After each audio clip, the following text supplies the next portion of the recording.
எது நடந்தாலும் பரவாயில்ல, என் பேரை நிலை நாட்டிடணும். அதான் காயினுடைய வழி.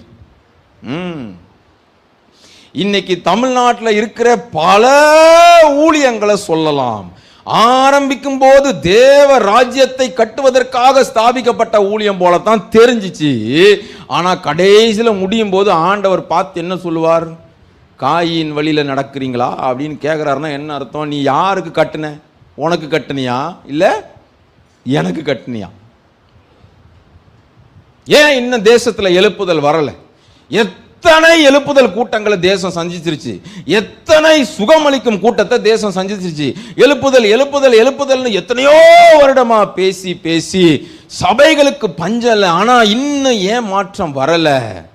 ஆண்டவருக்காக காரியங்களை செய்ய வேண்டியவர்கள் இன்றைக்கு தங்களுக்காக காரியங்களை செய்து கொண்டிருக்கிறார்கள்.